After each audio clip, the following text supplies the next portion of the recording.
Oh, welcome back everybody. It's kind of early here in Las Vegas. The sun's not even up yet. It's a bit early to be doing a review, but I think what I'm going to do instead of a review is a Q&A with a twist. Now, it's something I haven't done in 4 years, but I think I'm going to do it a little bit differently this time. I'm going to get in my car and go wherever in town these questions lead me. And if all works out well, there should be a special treat at the end. So let me get dressed, hop in the car, and get started.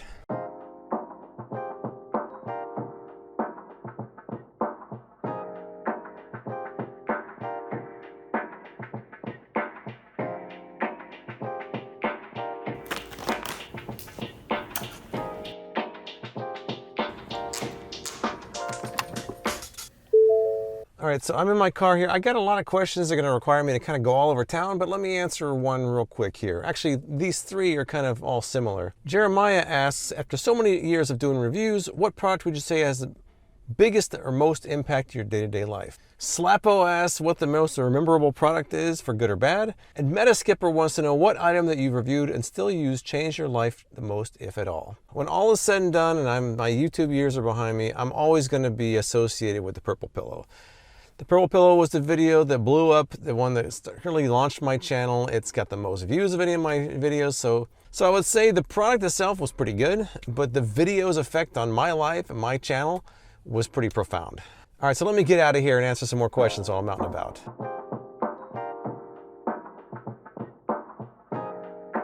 David Groh wants to know, are you a hockey fan? Well, my favorite sport is the NBA, but I go to a lot of games here at the T-Mobile Arena to see the Golden Knights play, so I am a hockey fan. I still remember when this was a parking lot for the New York, back in 1997 when it opened. I had a friend who had a bachelor party here, and I remember him puking in some bushes over in this area when it was just a parking lot. And over there's the Park MGM. The Park MGM used to be called the Monte Carlo. I remember spending a couple of New Year's here with my friend who worked there, so I got a lot of memories here, but now, it's just hockey games. Soldier Rag 5 asked if I went to the Tool concert in Las Vegas. Unfortunately, I did not go to the Tool concert at T-Mobile Arena, by the way. I've been to a lot of concerts here and a lot of hockey games, but I missed Tool. Speaking of music, Georgios T asked what I think of Iron Maiden. I love Iron Maiden. As a bass player, Steve Harris was a huge influence on me. And I will say that the Paul Di'Anno era of Iron Maiden, as Gary Vee might say, is massively underrated. I got one more music question here. Stephanie Jones wants to know what kind of music I like, if I like Tool, Perfect Circle, maybe Slipknot. I mean, I listen to a lot of styles, from Maurice Ravel to Nat King Cole to Tesseract. So, I mean, I have a pretty wide variety of music tastes. I have a master's degree in music, so I flex on that one, so I tend to like more complicated music. But there's a lot of really good, complex music out there, from jazz to Marvin Gaye to Thundercat. Thundercat is a ripping bass player. So I would say Tool and Perfect Circle, yes. Slipknot, not quite as much. My son loves Slipknot, though.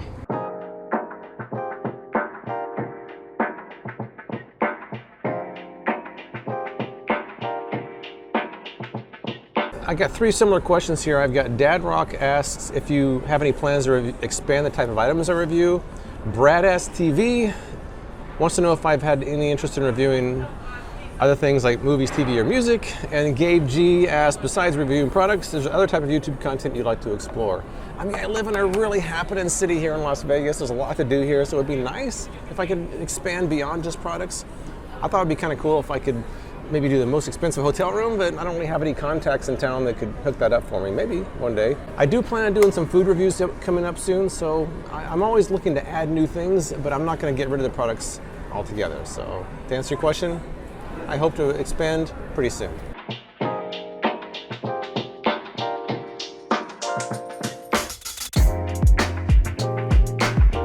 I've got a couple similar questions here. Steph asks how I plan out my reviews. Do you lay out everything before you start filming? Do you start with an idea and sort of see where it goes?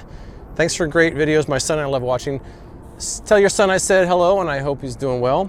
But Nerd also says, I was curious what kind of workload looks like behind the scenes. Is there a lot of researching involved, finding these products, making these videos, or is it just kind of spontaneous?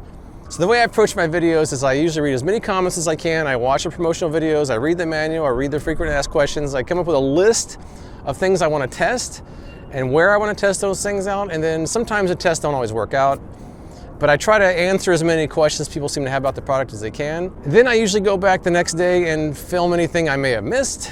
I tend to film my outro and my intro after I've done all my tests, because that way I have a better idea of kind of a bird's eye view of how the video is going to go. It kind of helps guide through the process.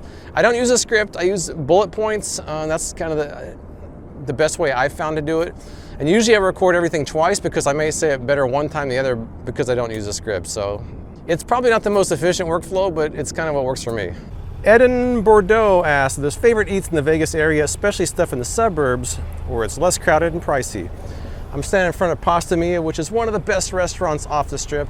You heard it here first. I've been going here for probably 20 years. I go once or twice a year. They have great service, great prices, great food. Pasta Mia, and it's near the Palm, so it's not that far off strip. So this would be the one I would suggest if you're in Vegas and want to find some off strip.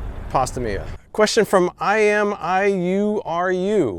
Ask, if you feel like it, I would love to know more about the personal life and your history because I think that would be really inspirational for everyone.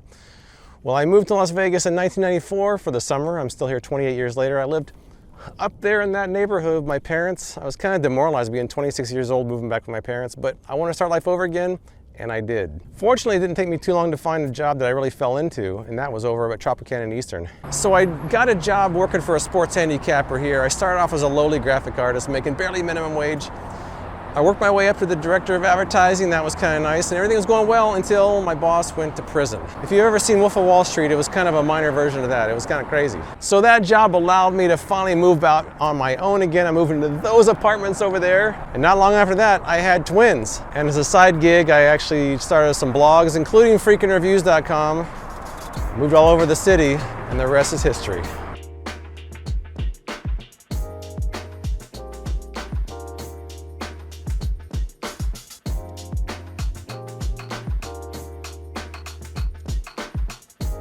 Late Night Cereal asks, who would win in a fight between a taco and a grilled cheese sandwich? Now, it's clearly a taco is gonna win that one. Grilled cheese sandwich, it's gonna be too slow with that gooey cheese. It has no attack it can mount.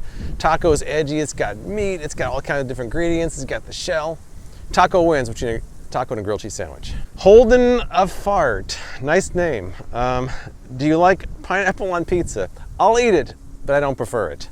Zach Mullins wants to know, would you ever consider doing a review of some drones, not those Dollar General ones, something a bit more capable than that? Now, I don't really have a lot of experience with drones, so if I were to do something like that, I'd probably have to enlist the help of someone who's probably a little more experienced than I am. I mean, look at this panoramic view you get though. It'd be great out here.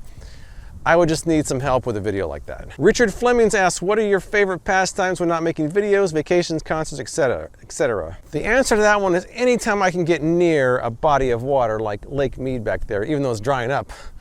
Whether it's a lake, a beach, even a swimming pool, I'm happy. So hopefully one day I can get some sort of even a temporary residence near an ocean. But right now I go to a body of water whenever I can, and it makes me happy. It's kind of ironic that I love bodies of water so much, and I've lived in the desert for 28 years, but you know, go figure.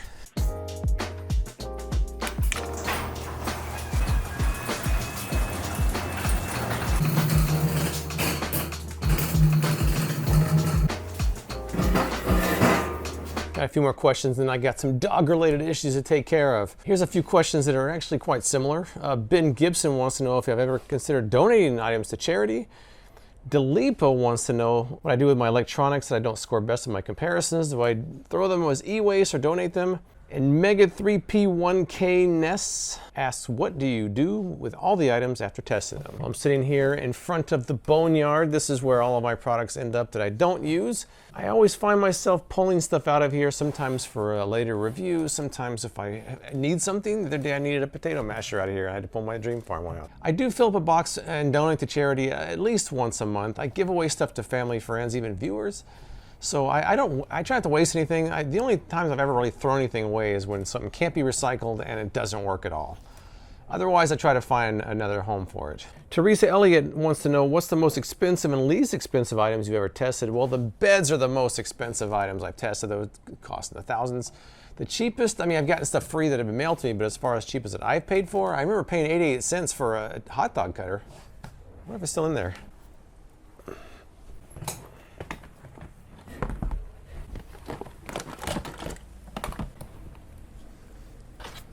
I found it.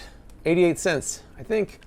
Very cheap. Litigious Society asks, how often have you had items that broke after first trying them and were unable to review them? Well, I've had things that break, but it depends on how far along in the process it is. But it depends on how I react to it. I remember the Arctic Air, I think it broke before I really got started, so I just went back and got another one. The Insta-Hang, that one broke at the very end of the video, so I think I ended up just going with what I had. And then I remember there was one called the Safety Can Express that broke. It didn't work when I bought it, and I just said, I'm not gonna review this after all, forget it. So it really depends on how far along I am in the video, how I react to it. All right, before this video ends, I got some very important business inside to take care of first, and then we'll wrap this thing up. Let's go inside and check it out. Some people had asked about the dogs. Today is January 30th, 2022, and it's actually Bailey's 7th birthday today. Yay, Bailey, 7 years old, yeah! January is not just Bailey's month. January 2nd, 2012 is when we brought Elle home too, so it's 10 years ago we brought Elle home. We're not real sure how old she is though. I think she's around 13. But no celebration would be complete without cake and presents. Now Elle doesn't really play with toys, so she's not gonna get a present, but she's gonna get some cake. So let me get the cake and see how they do with it. Oh yeah, looking good. Oh, she knows. I'm just gonna break off a piece for Elle and give Bailey the rest of it. Oh, that looks yummy, doesn't it? That's probably even a lot for Elle. Let me just give her even half of that. You think Bailey's ready? Here you go, Bailey. Get it. Get it, get it, get it.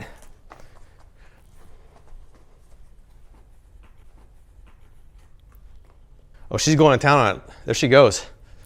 Oh, Bailey. I guess I shouldn't have done this on the carpet, huh? Oh, well. Bailey, this cake's lasting longer than I thought it was going to. Oh, good. Elle's eating something over there. One last thing to do before this video's over. In honor of the taco question I had earlier, I have Bailey's present, which is a toy taco. Hey, look at this. What's that? What's that, Bailey? What's that? What's that? Get it. Get a taco. Get a taco. Get it, get it, get it, get it. Give me that taco. Give me the taco. That wraps it up for this Q&A, but I appreciate it. Everybody sticking around as long as they have. I'm going to finish my birthday celebration with Bailey and Elle. I'll catch you guys next time.